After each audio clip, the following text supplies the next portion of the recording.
Que el Señor me le bendiga, mis hermanos. Bendito sea el Señor y por su gran misericordia que es nueva cada día, ¿verdad? ¿Cómo la necesitamos? ¿Cómo la necesitamos? Todos los días estrenamos esa misericordia. Yo quiero compartir con usted nuevamente esta noche un pensamiento que el Señor ha puesto en mi corazón. Y como siempre digo yo, espero que también lo edifique a usted como me edificó a mí. Quiero que me acompañe rápidamente a Mateo capítulo 24, versículos 37, 38 y 39.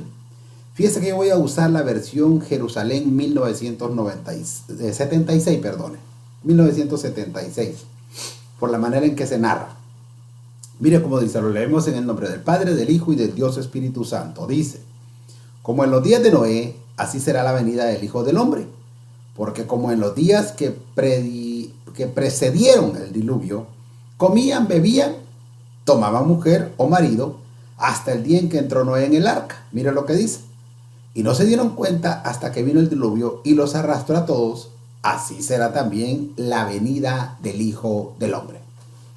Que Dios nos ayude, que Dios nos ampare, ¿verdad? Y que sea el Señor el que hable. Fíjese, hermano, que usted conoce la historia de este capítulo 24. Cómo está en el Monte de los Olivos y sus discípulos comienzan a hacerle las preguntas al Señor. Preguntas del fin, preguntas de su venida. De la misma manera usted conoce la respuesta, que más fue una advertencia, estar preparados para su venida, que conocer el día y la hora. Pero cuando llegamos y leemos estos versos que acabamos de narrar, el Señor dice que su venida será como en los días de Noé. O sea, compara su venida con los días de Noé. Y hermano, hemos aprendido tanto, nos han enseñado tanto de los días de Noé, pero creo que nos falta mucho también por aprender. A mí me llama la atención porque dice que en los días de Noé comían, bebían, se daban en casamiento. Y hermano, con todo respeto, les habían advertido ya. Y luego dice la frase que tocó mi corazón y de lo que yo quiero dejar ahí escrito en su corazón. La frase que tocó mi corazón es que dice que fueron arrastrados y no se dieron cuenta. Esto para mí es terrible, hermano. Arrastrados por las aguas y no se dieron cuenta. Imagínense, por ejemplo, que cuando el pueblo de Israel iba a salir de Egipto, el último ataque que Faraón hace es frente a las aguas. O sea, como que el enemigo tiene un ataque directo de aguas en el último tiempo. Y entonces usted sabe y conoce y entiende de que en este tiempo a nosotros se nos habla del arrebatamiento. A nosotros se nos enseña del arrebatamiento. A nosotros, hermanos, se nos advierte del arrebatamiento. Pero igual que en los días de Noé estamos afanados. E igual que en los días de Noé hay mucho pueblo de Dios que está siendo arrastrado y no nos damos cuenta. Eso es lo que tocó mi corazón. Eso es lo que me llevó a poder hablarle este tema que voy a hablar esta noche. Yo a este tema de esta noche lo nombré los arrastres del último tiempo. ¿Por qué? Porque está hablando de Mateo 24. Entonces, para que entendamos nosotros, hermanos, no le damos fin a la lista de arrastres que puede tener la iglesia en este último tiempo. Pero, por ejemplo, Lucas 6:39, voy a leer una versión, hermano, pero así bien mero rara, ¿verdad? Se escribe CST-IBS. Pero mire, el punto número 1, mire esto. Jesús en sus predicaciones se valía de parábolas y ejemplos como estos. Oiga lo que dice. ¿Acaso puede un ciego ser guía de otro ciego? Mire. Si uno de ellos tropieza y cae en una zanja, no arrastrará consigo al otro y lo hará caer también. Oiga lo que dice esta versión. ¿Acaso puede un ciego ser guía de otro ciego? Si un ciego es guía de otro ciego, lo que va a hacer es arrastrarlo. Entonces, el primer arrastre que el Señor nos advierte que va a haber en los últimos tiempos es un arrastre de ciegos. O sea, es un ataque de ciegos hacia la congregación, es un ataque de ciegos hacia la iglesia, con el único propósito de ¿qué? De hacer caer. Nosotros tenemos que entender, nosotros tenemos que aprender cómo se comporta un ciego para saber si nosotros estamos siendo arrastrados por un ciego. Y cabe mencionar que la Escritura nos deja ver ciegos literales y ciegos espirituales. Pero tenemos que entender cómo se comporta un ciego. Y entonces fíjense que tal vez no le voy a poder citar los textos, porque yo quiero cubrir por lo menos 5 puntos. Pero le voy a citar las citas, pero no se las voy a narrar. Porque el primer ciego que yo quiero ver, el ciego Isaac. Usted lo va a encontrar en Génesis 27:1. Y dice que Isaac ya estaba viejo, ya sus ojos ya estaban ciegos. Y aprendemos de ese primer ciego porque Isaac lo que intentó es adelantar el tiempo del hijo, adelantar el tiempo de la herencia. Intentó adelantar el tiempo para la herencia de su hijo amado. Entonces, un ciego es aquel que adelanta los tiempos de los hijos biológicos y los hijos espirituales. Un ciego es aquel, hermano, que posiblemente tu hijo espiritual tiene un llamado ministerial. Sí, tiene un llamado ministerial. Pero quieres adelantar el tiempo. ¿Por qué le digo esto? Porque Isaac, después de que quiere repartir la herencia, entregar la herencia, él vivió más tiempo. Usted no puede entregar la herencia antes de tiempo. Un padre no puede entregar la herencia antes de tiempo, hermano. Hay que ser ordenado en la vida. Hay que tener todo ordenado en la vida. Porque si el Señor no viene, pues posiblemente seguro que nosotros nos vamos con Él. Y no hay que dejar un desorden de todo lo que Dios nos ha dado. Eso lo tengo claro. Pero usted no puede entregar la herencia antes de tiempo. ¿Por qué? Porque se vuelve una persona ciega. Hermano, ¿cuántas personas, cuántos cristianos, cuántos ministros que verdaderamente tenían un llamado o tienen un llamado se han ido antes de tiempo porque le apresuraron la herencia? Y ahí hay dos errores tremendos, porque entonces Isaac apresura la herencia de Saúl. ¿Y cómo le digo yo que Saúl no estaba listo? Hermano, si se fue a traer carne para obtener la herencia. Y luego viene Rebeca y adelanta también la herencia de la bendición de Jacob. ¿Y por qué Jacob no estaba listo? Porque confió en sus disfraces para obtener la herencia. Entonces, note por favor, hermano, que un ciego también es aquel que entrega la bendición al hijo equivocado. Para mí esto es tremendo. ¿Sabe por qué, hermano? Porque entonces puede hacer que al lado suyo estemos actuando como Saúl. Al lado suyo esté alguien que verdaderamente es su David, que verdaderamente es su escudero, que verdaderamente es alguien que le quiere ayudar, pero que usted le quiera dar la herencia a Jonatán. Está entregando la herencia al hijo equivocado. Ese es un ciego. ¿Por qué le digo esto? Porque este ciego, oiga otra característica del ciego, este ciego confió en los sentidos del tacto, confió en los sentidos del olor, del olfato. ¿Para qué? Para entregar la bendición. Mire, hermano, qué terrible. Le entregó la bendición que le correspondía a Jacob a Esaú. Y aparte de eso, dejó de confiar en el discernimiento del espíritu para confiar en lo que él sentía. Dejó de confiar en el discernimiento del espíritu para confiar en las apariencias. Mire solo un punto, cuántas cosas nos da para saber si estamos guiados por un ciego.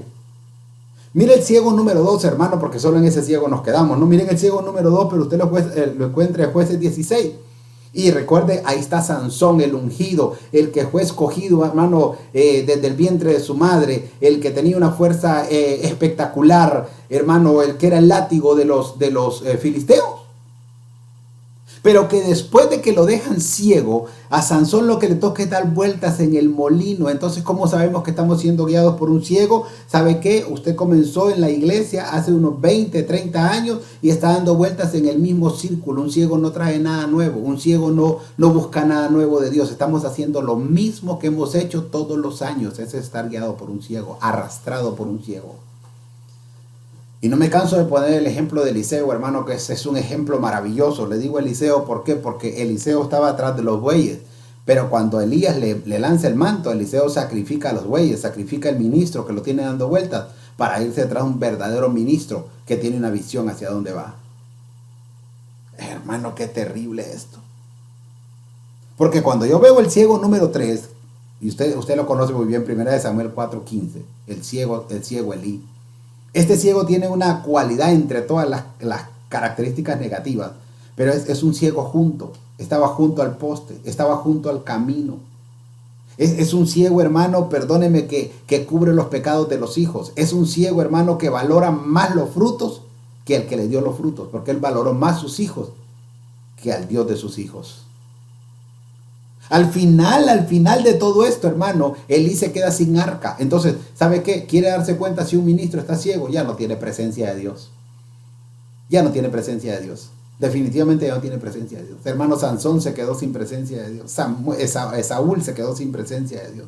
¿Sabe qué tremendo? Los discípulos se quedaron sin presencia de Dios, hermano. Dile, por favor, sí. Dice la Biblia, hermano, que se subieron en el arca y la gente se dio cuenta que el Señor no estaba con ellos. La gente va a saber cuando ya Dios no está contigo. La gente va a saber cuando ya Dios no esté conmigo. La gente va a saber que estamos ciegos, que perdimos la presencia. Ciegos literales. Y yo le voy a citar, por ejemplo, ciegos espirituales. Mire, hermano, por ejemplo, dice en Lucas 24, 30 y 31 que habían dos discípulos, entre ellos Cleofas, creo que se llama Cleofas, si no me equivoco, que iban camino a Emaús. ¿Y sabe por qué? Porque al Señor que ellos seguían había muerto en la cruz. Entonces, este ciego, ¿sabe qué hace? Guía las aguas tibias. Emaús es aguas tibias, Emaús es aguas termales. Emaús es el lugar que relaja, Emaús es el lugar que te duerme. Usted quiere saber si está siendo arrastrado por una persona que va camino de Emaús. Escuche hablar a los de Emaús. Ellos decían, el profeta ya no era el Señor. Ellos estaban contando historias de lo que habían vivido. ¿Sabe quién es un ciego? Aquel que solo vive de recuerdos, aquel que solo vive de cenizas, tiene que sacar las cenizas. Aquel que te cuenta que oraba, que resucitaba muertos, que sanaba enfermos, que habían grandes campañas, pero que no tiene en el presente una intimidad con el Rey de Reyes y Señor de Señores. ¿Por qué? Porque los de Emaús fue necesario, hermano, que el Dios Todopoderoso los alimentara de pan, para que volvieran en sí, para que volvieran a mirar y entonces ellos volvieran a Jerusalén. Y yo le puedo mencionar ciegos espirituales porque, por ejemplo, para mí Agar es una mujer que en esa historia me ha bendecido tanto. Pero ella era ciega espiritual porque para ella su hijo ya estaba muerto y le abren los ojos y mira una fuente. Yo le puedo mencionar ciegos espirituales. ¿Por qué? Porque cuando Samaria ataca, los de Samaria atacan, el siervo de Eliseo comenzó con temor. Entonces el ciego sabe a dónde guía, a dónde arrastra el temor. Y que fue necesario que le abrieran los ojos para que entendiera que son más los que están con nosotros que los que están contra nosotros. Entonces mire qué tremendo, porque quiero terminar este primer punto, hermano, porque imagínese cuánta cosa en el primer punto. Y no puedo señalar todos los ciegos porque hay ciegos de nacimiento. Hay más ciegos que le sacaron los ojos. Pero entonces, note lo que dice Hechos 9:8. Dice, entonces Saulo se levantó de tierra y abriendo los ojos no veía a nadie. Oiga, así que llevándole por la mano lo metieron en Damasco, donde estuvo 3 días sin ver y no comió ni bebió. Note por favor que Pablo o Saulo, hermanos, tiene un encuentro real con Dios. En ese encuentro real con Dios, este hombre queda ciego. Me llama la atención porque lo llevan a Emaús. Me llama la atención porque lo llevan 3 días. Me llama la atención porque entonces le trataron el cuerpo, el alma y el espíritu. Es precioso esto porque hasta que Ananías de parte de Dios llega donde Saulo, ora por él y se le caen las escamas de los ojos hasta que él ve, hasta que él le es quitada la ceguera. Entonces Pablo comienza a enseñar que Jesús es hijo de Dios. Hasta que a él le quitan la ceguera, hermano, entonces comienza a ser un perito arquitecto. Hasta que a nosotros nos quitan la ceguera, vamos a poder edificar el cuerpo de Cristo. Hasta que a nosotros nos quitan la ceguera, vamos a poder preparar la amada para el encuentro con el amado. Por eso el Señor advierte, hermano. Perdóneme, pero por eso el Señor advierte que podemos estar siendo arrastrados por ciegos.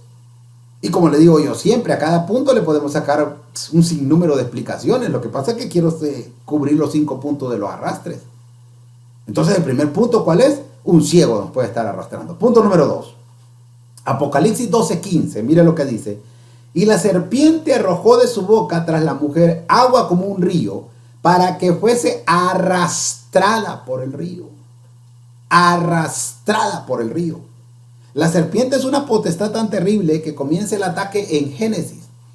Luego el apóstol Pablo lo dice, hermano. Mire, el apóstol Pablo dice, ¿sabes qué dice el apóstol Pablo? Tengo temor, un temor apostólico. Que la serpiente, de la manera en que engañó a Eva, también engaña a la iglesia.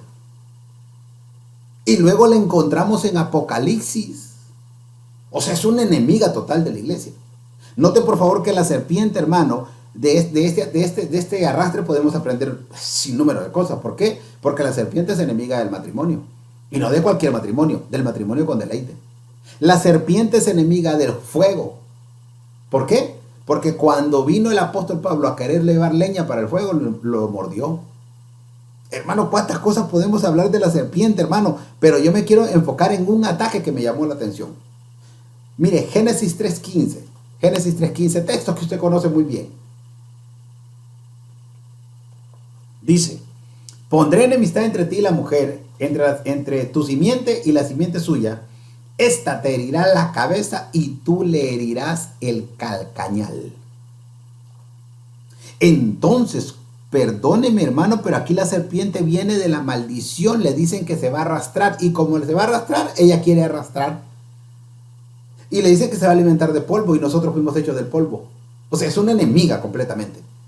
Hermano, dice que hiere, o sea, en pocas palabras, si nosotros estamos hiriendo el cuerpo de Cristo, estamos siendo arrastrados por la serpiente. Y usted puede buscar los heridores en la Biblia. Usted puede buscar, por ejemplo, que León hirió al profeta joven.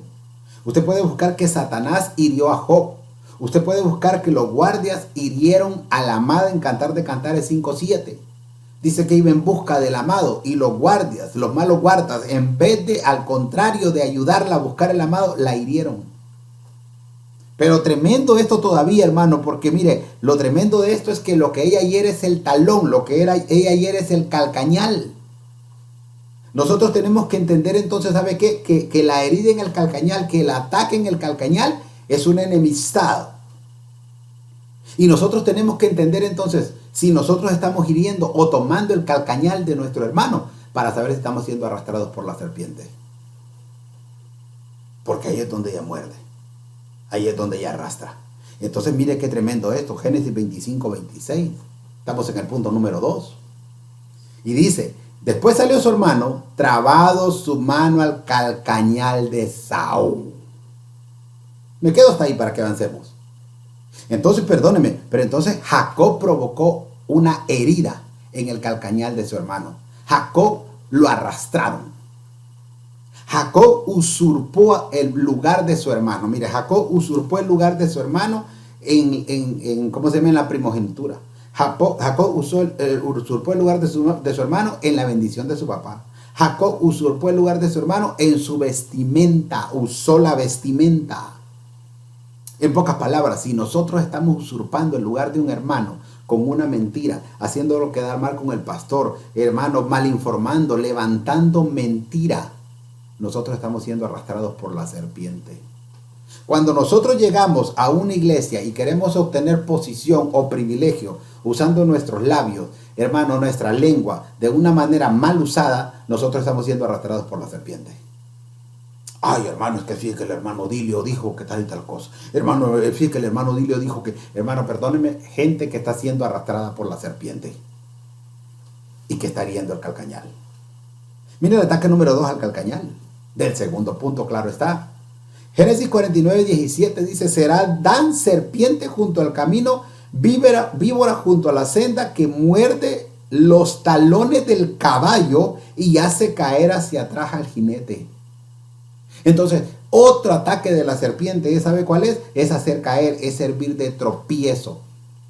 Ella no servir de piedra de edificación, sino piedra de tropiezo. Es no cuidar nuestro testimonio. Es que por medio de nosotros, hermano, al contrario de acercar al pecador a Cristo, al contrario de acercar a los niños espirituales a Cristo, nosotros los alejemos. Cada una de las personas que está haciendo eso, ¿sabe qué? Está siendo arrastrada por la serpiente. Hermano, perdóneme, esto es un poquito fuerte, pero es la realidad. Es la realidad. Y perdone, aquí no es de que, hermano Dilio, o sea que nosotros los que no predicamos, hermanos, si nosotros somos los que más tenemos que cuidarnos, nosotros somos los que, hermanos, somos más atacados, nosotros somos los que tenemos que cuidar nuestro caminar más que nuestros labios. No estoy diciendo que tampoco voy a llegar yo y bajarme del púlpito, ir a decir una palabra obscena, que Dios nos guarde, no. Pero nuestro caminar es importante. Porque por eso el Señor dice, cuán hermosos son los pies por los montes de aquel que anuncia la paz. Cabe mencionar que los pies se hermosean en los montes. Ahora mire el ataque o el arrastre de la serpiente en el calcañal número 3. Juan 13:18. No estoy en el punto número 3, estoy en el subtítulo número 3 del punto número 2. No hablo de todos vosotros, estaba hablando el Señor. Yo sé a quienes he elegido. Mas para que se cumpla la escritura, el que come conmigo levantó contra mí su calcañal. ¿Sabe qué tremendo esto, hermano? Si hay un ataque, un arrastre que la serpiente está haciendo, es la traición. Note por favor que este hombre comía en el mismo plato con el Señor, en la misma mesa. ¿Sabe qué terrible es esto? Que uno, hermano, abra las puertas de su casa, que uno abra las puertas de su familia, que uno abra las puertas de su corazón, perdone con todo respeto, que uno abra las puertas hasta de su cartera y que la persona a la que uno atendió los haya traicionando porque él arrastró la serpiente. ¿Y sabe qué terrible eso? No solo se daña a él, daña a la persona a la que está hiriendo, porque después esa persona queda con esa herida abierta y no le quiere dar confianza más a nadie. Por eso, ¿sabes qué? El traicionar la confianza que alguien te tiene, eso es ser arrastrado por la serpiente. ¡Hala, qué feo, verdad, hermano! Pero esa es la mera realidad. Esa es la mera realidad. Imagínese, por ejemplo, hermano, Urías, la confianza que le tenía a su rey. Al punto que Urías llevó la carta del decreto de muerte en su mano, escrita por el rey para que lo mataran a él. Pero el rey lo que hizo fue aprovecharse de esa confianza. ¿Para qué? Para quitarle su mujer. Que Dios nos ayude. Y usted sabe, usted conoce muy bien lo de Judas, ¿verdad? Pues un arrastre de la serpiente, vender el cuerpo. Judas vendió el cuerpo. Cierro este punto número 2, porque note usted, hermano, cuánto arrastre podemos tener de la serpiente. El calcañal muchas veces es una enemistad con Dios total y completamente. Yo no le quiero dar más puntos del calcañal porque el tiempo no me va a ajustar, pero Hechos 3.6 en la nácar colunga, para cerrar este punto, Hechos 3.6 en la nácar colunga. Usted conoce bien esta historia. Dice, pero Pedro le dijo, no tengo oro ni plata, lo que tengo, eso te doy. En nombre de Jesucristo Nazareno, anda. 7. Y tomándole de la diestra, le levantó y al punto sus pies y sus talones, por eso estoy leyendo esta versión, y sus talones se consolidaron. ¿Cuál es el trabajo del ministro? ¿Cuál es el trabajo del anciano? ¿Cuál es el trabajo del líder? ¿Cuál es el trabajo del diácono? ¿Cuál es el trabajo de la ayuda? ¿Cuál es el trabajo del amigo del pastor? Hermano, restaurar los talones de la iglesia. ¿Para qué? Para que dance, alabe y glorifique el nombre del Rey de Reyes y Señor de Señores. Punto número 3. Punto número 3. Yo le dije, solo voy a predicar 5 puntos. Apocalipsis 12, 3 y 4. Se me olvidaba decirle siempre que cuando no le menciono versión, estoy en la RB 1960 o en la de las Américas. Dice, también apareció otra señal en el cielo. He aquí un gran dragón escarlata, que tenía 7 cabezas y 10 cuernos. Dice, y sus cabezas 7 diademas. En su cola arrastraba la tercera parte de las estrellas del cielo y las arrojó sobre la tierra, y el dragón se paró frente a la mujer que estaba para dar a luz, a fin de devorar a su hijo tan pronto como naciese. El ataque número 3 ahora es del dragón. Mire, hermano, que al contrario, yo he puesto el dragón primero porque es antes que la serpiente en el capítulo 12. Pero bueno, el Señor sabe por qué lo hace. Pero el ataque del dragón es ahora con la cola, arrastra con la cola. Mire qué terrible esto, hermano, porque entonces este dragón arrastra estrellas. Y cuando yo veo las estrellas es como figura de la promesa de la multiplicación que le dieron a Abraham. En pocas palabras, el dragón, la cola, el arrastre del dragón está en contra de las promesas que Cristo nos ha dado. Las estrellas, hermano, es la simiente celestial de Abraham. O sea, pues, es el cristiano que busca el reino de los cielos primeramente. Entonces, el dragón va a querer arrastrar a aquellos que se consagran, aquellos que ponen la mirada en Cristo. Pero mire, me quiero enfocar, le estoy dando la introducción, pero mire, me quiero enfocar en esto. Apocalipsis 12:1, le vuelvo a repetir. Y una gran señal apareció en el cielo, una mujer vestida del sol y la luna debajo de sus pies, y sobre su cabeza una corona de 12 estrellas. Entonces las estrellas saben que son ministros. Entonces las estrellas saben que son ministros que adornan la iglesia. Las estrellas saben que son ministros que hacen que la luz esté en la cabeza de la iglesia. Pero cuando son arrastrados por la cola del dragón, hermano, por eso es que ahora cuesta tanto encontrar estrellas que dirijan a los adoradores al pesebre. Por eso es que Dios busca verdaderos adoradores. porque han sido arrastrados por la cola. Y nosotros tenemos que aprender, ¿no? Nosotros tenemos que aprender si no estamos siendo arrastrados por una cola. Porque entonces, mire lo que dice Apocalipsis 9:19. Pues el poder de los caballos estaba en su boca y en sus colas. Porque el poder de los caballos estaba en su boca y en sus colas. Entonces, note por favor que ya cuando un ministro, ya cuando un líder, ya cuando un predicador, ya cuando una iglesia deja de confiar en el poder de Dios y comienza a confiar en su poder, está siendo arrastrado por la cola. Es que, hermano, mire, esto es terrible, hermano, esto es terrible, de verdad. Salmo 147:10, ¿sabe lo que dice? No se deleite en la fuerza del caballo. ¿Quién? El Señor. No se deleite en la fuerza del caballo, ni se complace en la agilidad del hombre. El 11. Se complace Jehová en los que le temen y en los que esperan de su misericordia. Note por favor que el Señor le da la fuerza al caballo, que el Señor fue el que crió el caballo, que el caballo tiene un sinnúmero de características maravillosas, preciosas. Una vez escuché un apóstol predicando sobre aprendamos de los animales. Qué enseñanza más linda. Pero cuando el caballo comienza a confiar en su fuerza, deja de ser deleitoso para Dios. Y a mí me llama la atención esto, porque entonces me recuerdo las palabras del Padre. Este es mi Hijo amado en quien yo tengo complacencia. Este es mi Hijo amado en quien yo me deleito. Hermanos, si nosotros queremos ser de los amados en los que el Señor se deleita, tenemos que aprender que su poder se perfecciona en nuestra debilidad. Es que esa es la primera cola, hermano. Esa es la cola que nos puede, mire, esa es la cola que nos puede estar arrastrando. Por eso es que Proverbios 21:31, hermano, me gusta mucho lo que dice eso. Proverbios 21:31, el caballo se alista para el día de la batalla, mas Jehová es el que da la victoria. Mire, esto a mí me llena mi corazón, porque sabe que la cena del Señor debería de ser para recordarnos a nosotros a cada momento que las victorias que hemos tenido son del Señor. Que las victorias que nosotros tenemos son del Señor. Mire qué cosa más hermosa. ¿Por qué? Porque cuando Melquisedec se encuentra con Abraham, hermano querido, entonces el Señor le dice, Melquisedec le da pan, le da vino y le dice, bendito sea Jehová que te ha dado la victoria. O sea, sentarnos a la mesa del Señor es rendirnos y decir, yo no confío en mi fuerza, yo no confío, no voy a ser arrastrado por la cola del caballo. Yo confío en la fuerza de Jehová. La victoria es de Jehová.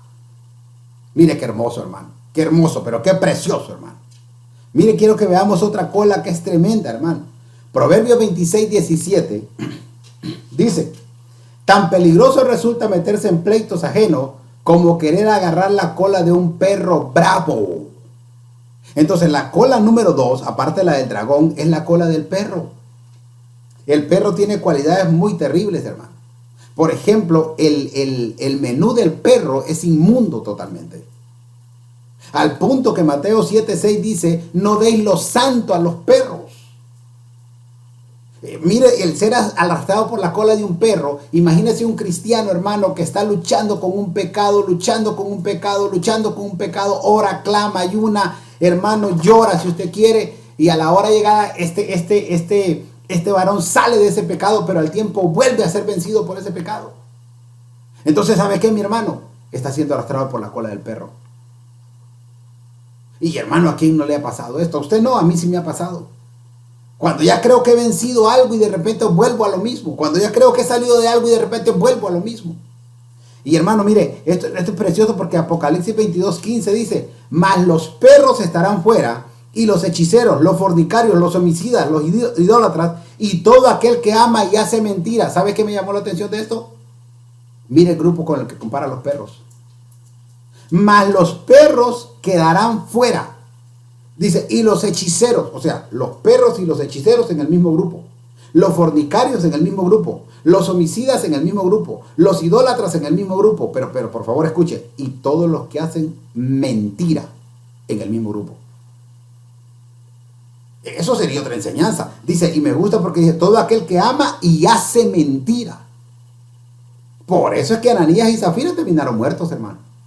Ahora, note por favor cuál es el arrastre del perro. El arrastre del perro es que quedemos fuera.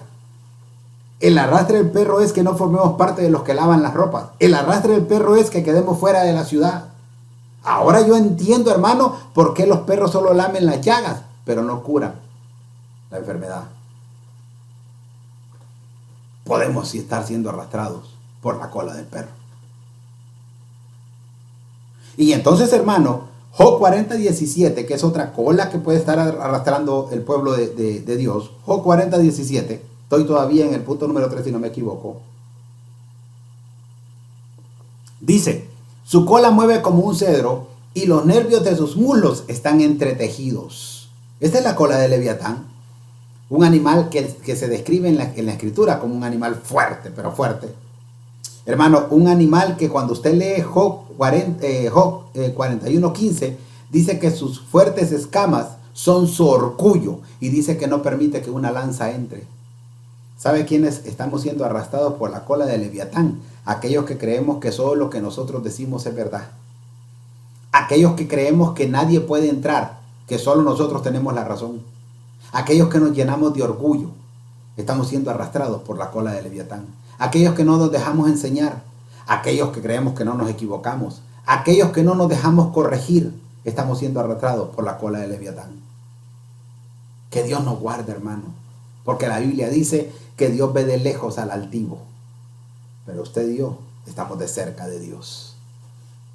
Mire, hermano, cuando yo veo Isaías 9:14 en la CJ, dice, anciano y honorable es la cabeza y el profeta impostor en la cola.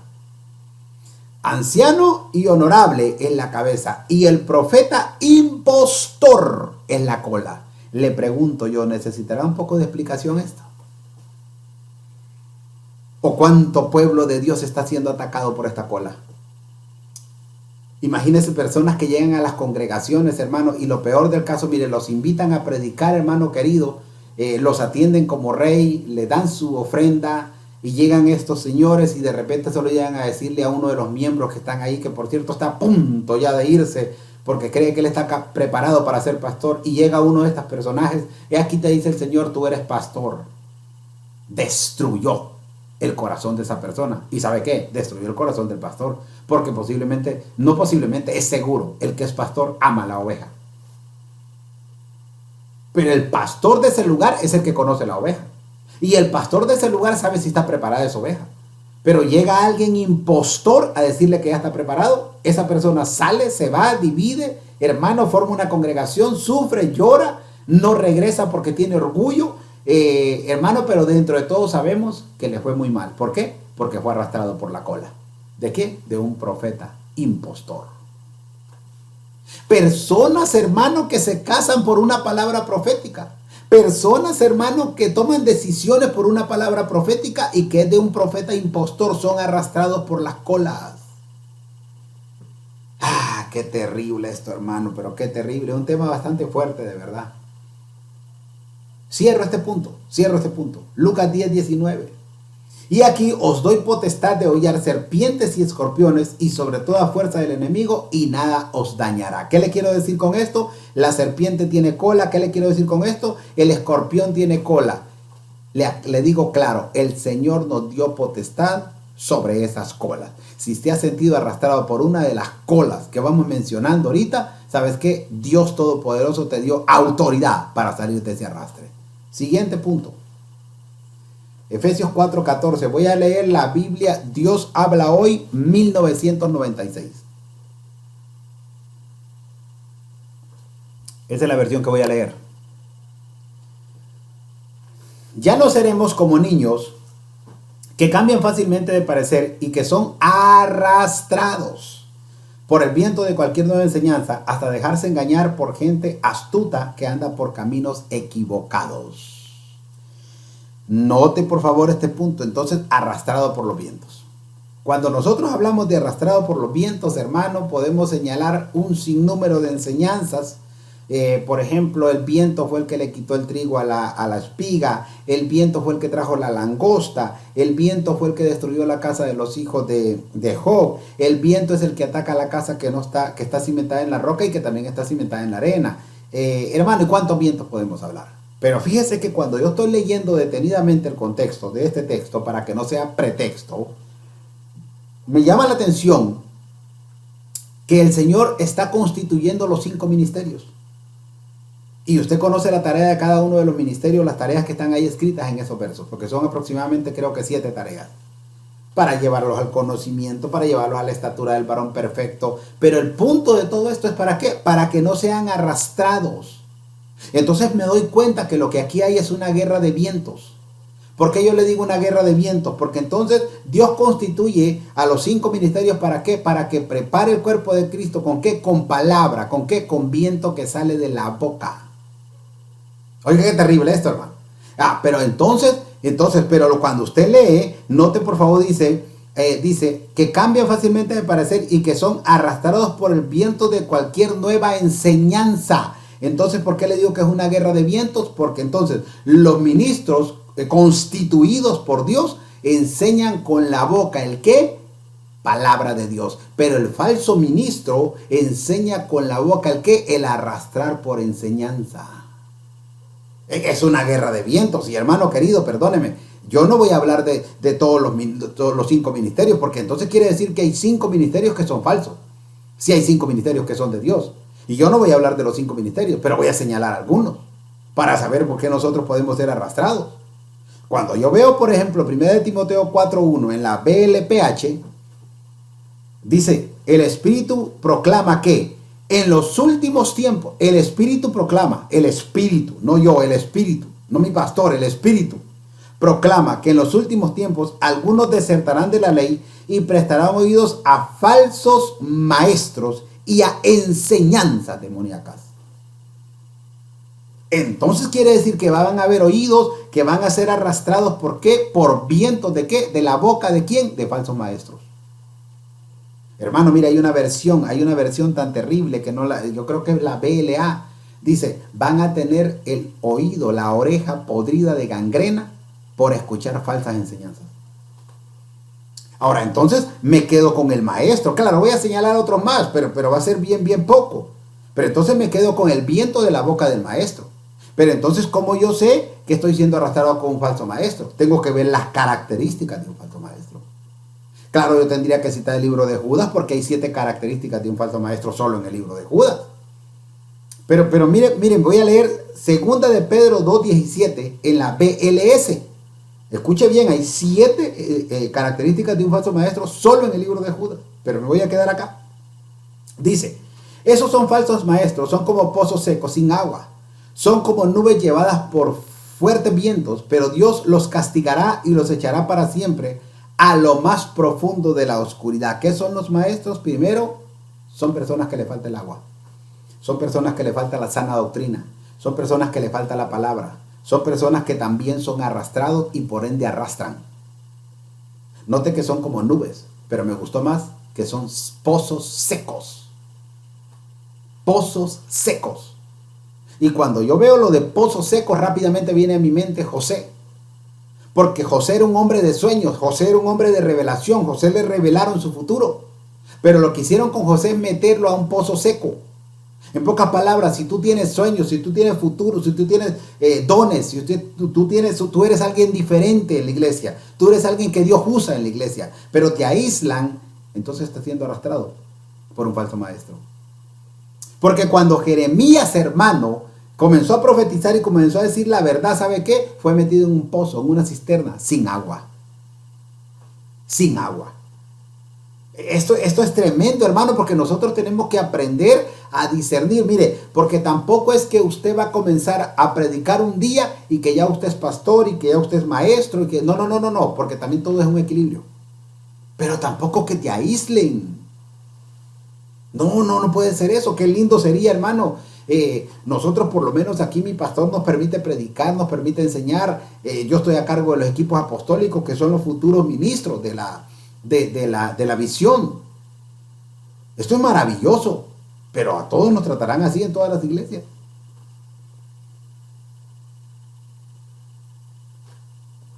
Porque un falso maestro es un pozo sin agua.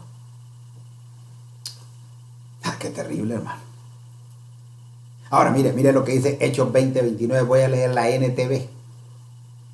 Dice, sé que después de mi salida, lo que dice el apóstol Pablo, sé que después de mi salida vendrán en medio de ustedes falsos maestros, segunda característica, como lobos rapaces y no perdonarán el rebaño, segunda característica del falso maestro. Entonces note por favor, ¿qué es? Es un lobo. ¿Qué es un lobo? Según el griego 3074, es un pelo blancuzco, es alguien que es falsamente santo. Y dice que es rapaz, es pesado, es gravoso, es alguien, hermano, mire, perdóneme, pero aquí en Ebenezer es tan bonito predicar esto. Es alguien que se mueve por dinero, es alguien que se vuelve cargoso para la iglesia donde va. Usted se puede imaginar, hermano, una persona yendo a una iglesia y diciendo, mire, hermano, voy para allá, necesito que haga culto, voy para allá, necesito que congregue la gente, voy para allá, necesito que me reciba. Hermano, perdóneme, eso es volverse gravoso. Veamos si estamos siendo arrastrados por un falso maestro. Está escrito. Entonces note, hermano, note. Perdónenme, pero esto es tremendo. Hay otro punto muy importante en este falso maestro. Note que el apóstol Pablo dice, sé que después de mi salida, ¿cuándo llegan ellos? Cuando no está la autoridad. ¿Cuándo arrastran ellos? Cuando no está la autoridad. En pocas palabras, escucha esto claramente. Si alguien de tu congregación te está hablando para irte a otro lugar, te está hablando para sonarte tu oído, te está hablando mal de tu pastor, te está hablando para sacarte de la iglesia, te está hablando cuando la autoridad no está, te habla y te visita sin que la autoridad sepa, cuidado, características de un falso maestro. Ay, hermano. Atacan con enseñanza cuando no está. Y mire lo que dice. Mire lo que dice, hermano, porque es que esto a mí me impactó, hermano. Me impactó porque entonces esto me lleva, mire a dónde me lleva esto. Esto me lleva a Mateo 7:15. Dice, cuidados de los falsos profetas. Entonces ya aparece otro falso ministro. Cuidados de los falsos profetas que vienen a vosotros con vestidos de ovejas, pero por dentro son lobos rapaces. Entonces ya aparece aquí dos vientos juntándose. El falso profeta y el falso maestro. El falso profeta que se viste de oveja, pero son lobos, y el falso maestro que se aprovecha que no está la autoridad, pero es un lobo. Son ya dos guerras, dos vientos de dos bocas diferentes. Atacan el rebaño. Esto para mí es bien tremendo, hermano, de verdad que es bien tremendo. Bien tremendo porque es cuando la autoridad no está. Quiero dejárselo así de sencillo. Imagínese que mi pastor sale de viaje, de vacaciones, que se las merecen, y nos dejan predicando a uno de nosotros o nos invitan. Y cuando llegamos, atacamos el rebaño porque el pastor no está, con enseñanza rara, con enseñanza diferente, con enseñanza que no está dentro de la Biblia, nos salimos de los parámetros, tenemos características de falsos maestros. Hermano, perdóneme, pero esto es terrible, hermano. Mire, Juan 10:12. Entonces logramos juntar dos vientos. Claro, no lo voy a desarrollar de todo lo que tiene que un falso profeta y todo lo que hace, el tiempo no me va a dar para eso. Pero lo que quiero dejar en su corazón es que se cuide de los vientos. Que se cuide de los vientos. ¿Los vientos de qué? Que salen de la boca. Entonces, mire lo que dice Juan 10:12. Mas el asalariado y que no es el pastor, tercer viento, el falso pastor, falso maestro, falso profeta, falso pastor, que no es el pastor, de quien no son propias las ovejas, ve venir el lobo y deja las ovejas y huye, y el lobo arrebata las ovejas y la dispersa. Otra vez el lobo, o sea, como que el común denominador de estos tres, el lobo. Tendríamos que buscar si también el lobo tiene que ver con el ¿cómo se llama? El apóstol, si el lobo tiene que ver con el evangelista. Eso sería otra enseñanza, pero otra vez el lobo. El lobo, falso maestro. El lobo, falso profeta. Y el lobo ataca al falso pastor. Mire, por favor, mire las características del falso pastor. Mientras todo está bien, todo está calidad, excelente, se la goza, se la disfruta. Pero al llegar el problema, huye. Entonces, ¿qué le interesa al falso pastor? El dinero. ¿Por qué? Porque es un asalariado. Mire lo que dice, por ejemplo, segunda de Pedro 2:3 en la PDT. Los que en realidad quieren los falsos maestros es quitarte su dinero y explotar con engaños. Hermano, mire esto que Dios nos ayude, hermano. Entonces, el falso pastor, una vez comienzan los problemas, ¿qué hace? En pocas palabras se va, abandona la oveja. Ese falso pastor abandona la oveja, no cuida la oveja. Y note por favor el ataque que hace el lobo, hermano. Dice que arrebata la oveja. O sea, no podemos andar sacando ovejas de una congregación a otra. Dice que, hermano, esto es terrible porque es un falso maestro, un falso profeta. Hermano, causa divisiones, provocan, dispersan. Cuando usted ve a alguien provocando divisiones, ¿sabe qué? No le ponga duda características de un falso maestro, características de un falso profeta, características de un falso pastor, un viento que está atacando la iglesia. Porque, hermano, perdóneme, pero recuerda Seba con qué causó división. Cuando tocó la trompeta, cuando el viento hizo algo en la trompeta, causó división en el momento que iban a reconocer a David como rey. ¿Sabe, hermano, cómo la serpiente confundió a Eva? Con los labios, con la boca, con el viento que sale de la boca. ¿Sabe cómo Coré contrató a los 250 líderes? Con la boca, con el viento que sale de la boca. ¿Sabe cómo Jezabel, hermano, que es una falsa maestra? Ahí está, Jezabel es una falsa maestra. ¿Sabe cómo Jezabel, hermano, mandó a Elías al desierto y lo sentó bajo el enebro? Con el viento de la palabra que mandó por sus mensajeros. Mire cuánto ataque de viento, si solo aquí nos podríamos quedar, hermano, toda la noche, pero imagínese, perdóneme, pero hay algo bien importante que viene a mi mente. Pero ¿cómo es que el enemigo atacó al Señor Jesús en el desierto? Con el viento de la palabra. Pero ¿sabe qué? Había un viento más poderoso, el que cumplió los 5 ministerios, el pastor de pastores, el profeta de profetas, el apóstol de apóstoles, el maestro de maestros, el evangelista de evangelistas, el Cristo de la gloria, el Rey de reyes, pudo vencer con su viento. Por eso es que el Señor decía, hasta los vientos se le sujetan. No, claro que se le tenían que sujetar. Ahora entiendo cómo en la enseñanza anterior, ¿por qué no dejaba hablar a los demonios? Porque sabía que era un ataque de viento.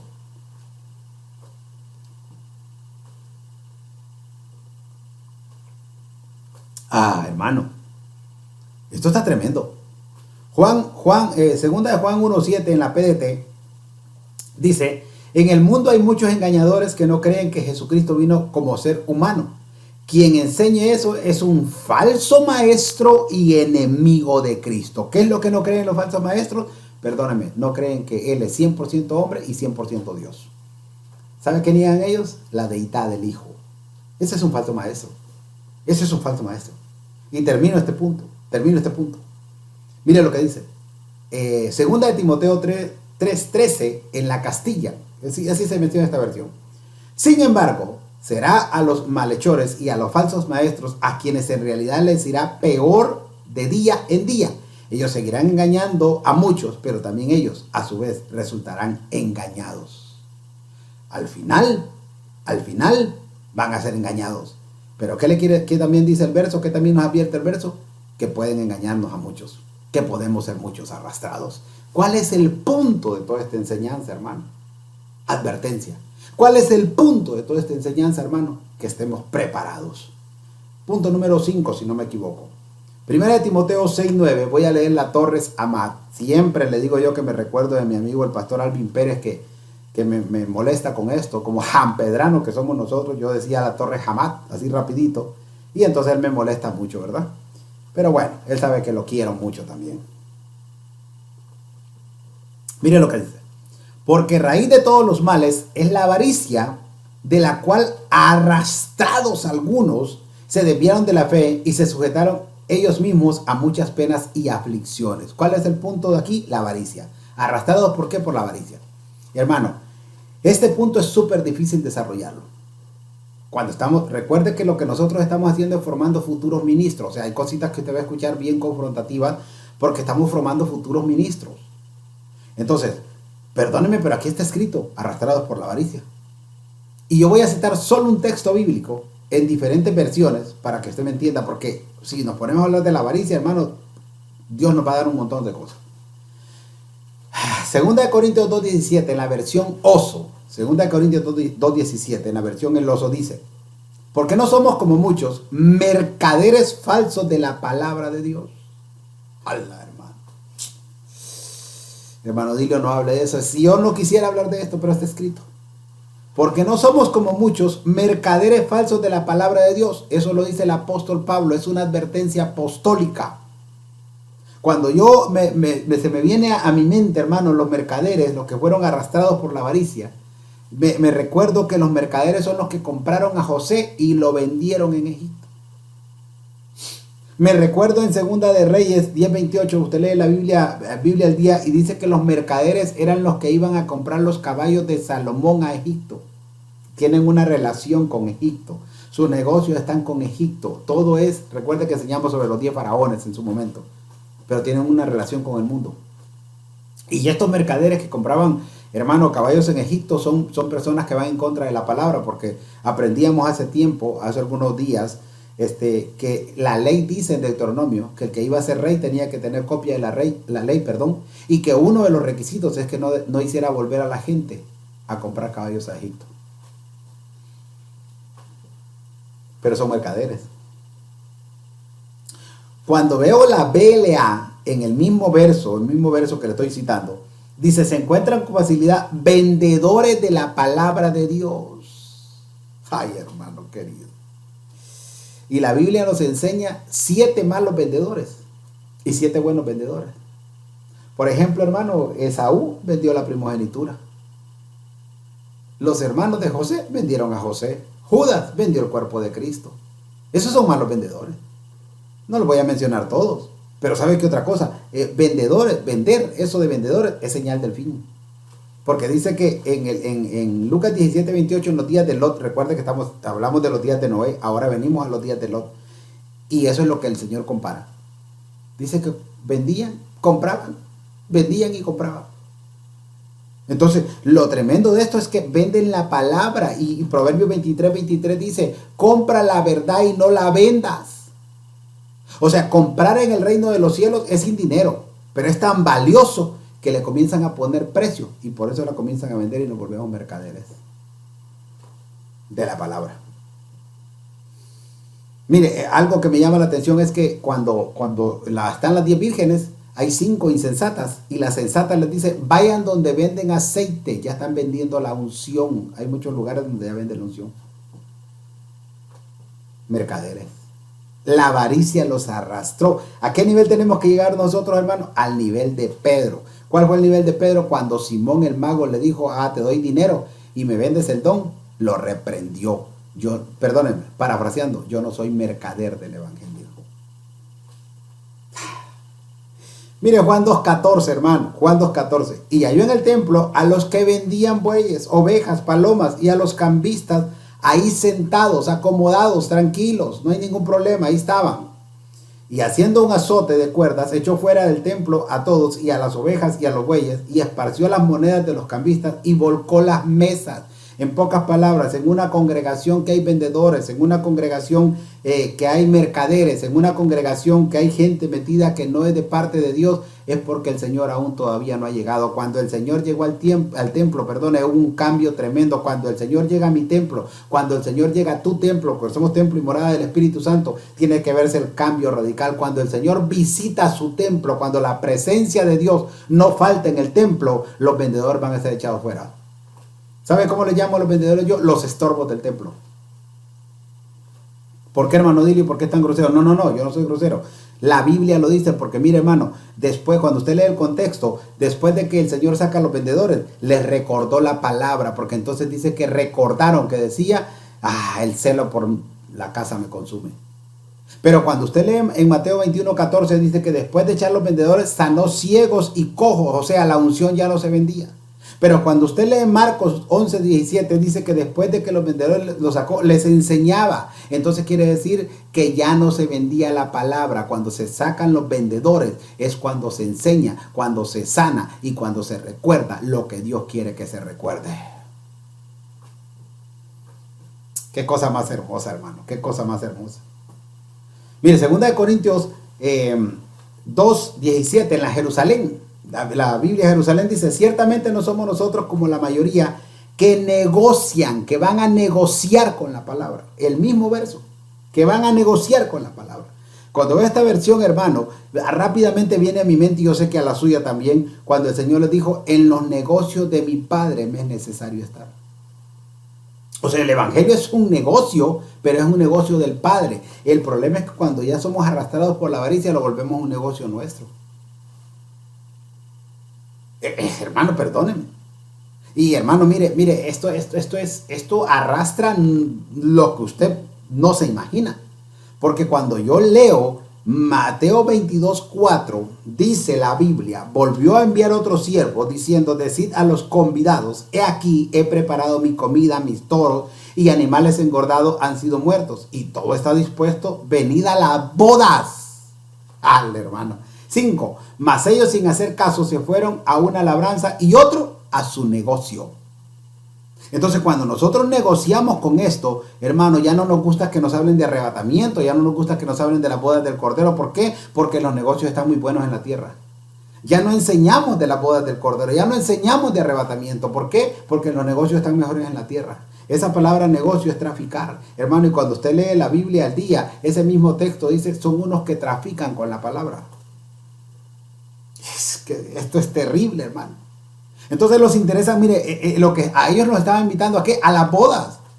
A ti y a mí nos están invitando a qué, a las bodas. Que los negocios no nos quiten la visión de que tenemos una boda pendiente. Es la mejor boda. Por eso es que el apóstol Pablo dice en 2 de Timoteo 2:4, mire lo que le dice, ninguno que milita se enreda en los negocios de la vida. No podemos enredarnos en los negocios, no podemos enredarnos. Ninguno que milita se enreda en los negocios de la vida a fin de agradar a aquel que lo tomó por soldado. Nosotros somos soldados de Cristo, hermano. Mire, las bendiciones del Señor están para nosotros. Sí, yo estoy de acuerdo, las bendiciones del Señor están para nosotros, pero que los negocios no te enreden. Arrastrados por la avaricia. Cierro el quinto punto.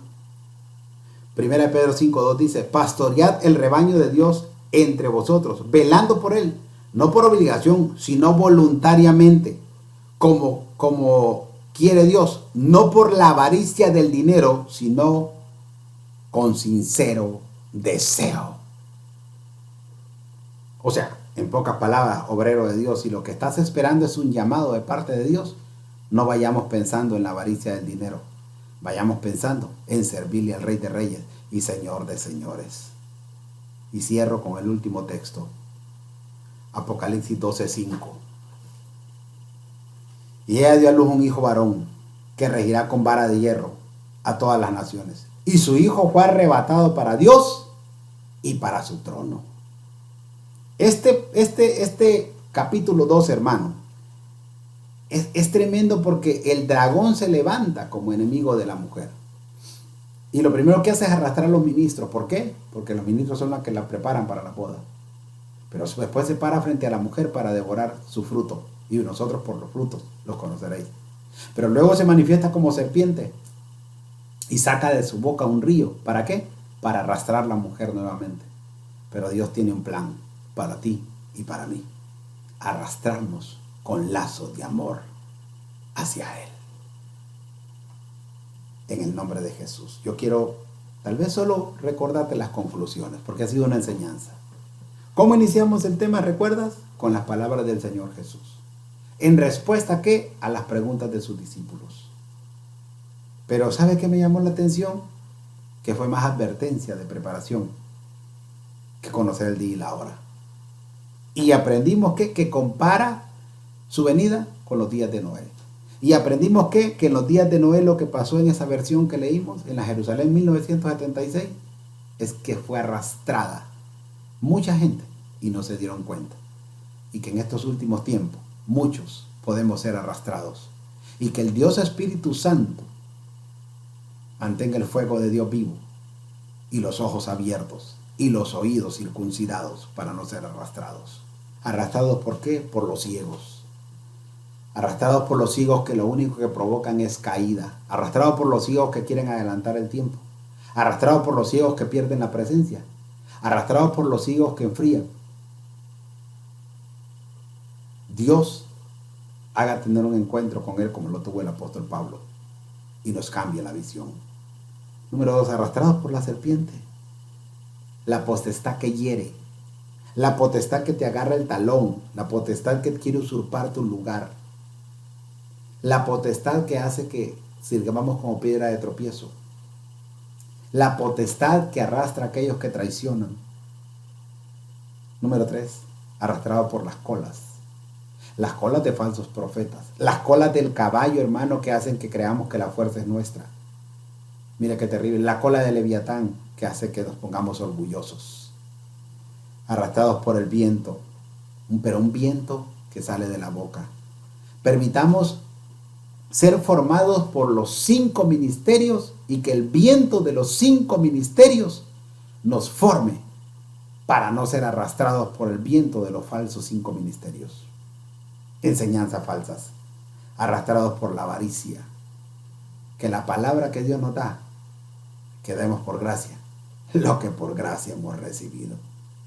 En el nombre de Jesús, yo creo que vas a ser arrastrado, pero por los lazos de amor del Padre hacia su presencia. Yo quiero orar por ti. Yo quiero orar por ti. Padre, en el nombre de Jesús, mira a cada uno de tus hijos, de tus siervos, ahí, Señor, sentados en su televisión, en su computadora, en su teléfono. Dios, te suplico, te clamo, te ruego, que si en algún momento hemos estado a punto, o ya estamos a punto, o hemos sido arrastrados por alguno de estos ataques, Señor, te suplicamos perdón y misericordia. Circuncidamos nuestros oídos, Dios, nuestros labios, nuestros ojos. Nos ponemos en tus manos y declaramos que tú eres el que nos arrastras a ti, Señor. Queremos ser fieles, queremos estar preparados, despiertos, Señor, para que cuando suene la final trompeta, ser parte de los que seremos levantados y encontrarnos contigo en las nubes. En el nombre de Jesús, que seamos parte, Dios, de esas bodas preciosas, que si llegamos a ser ministros, que seamos testigos, que seamos los que presentamos a la amada, Señor, y que sobre todas las cosas seamos aprobados. Desde ya te damos gracias, mi Dios. Amén, mi Señor, y amén. Que el Señor me lo bendiga y nos miramos, si Dios lo permite, el siguiente sábado.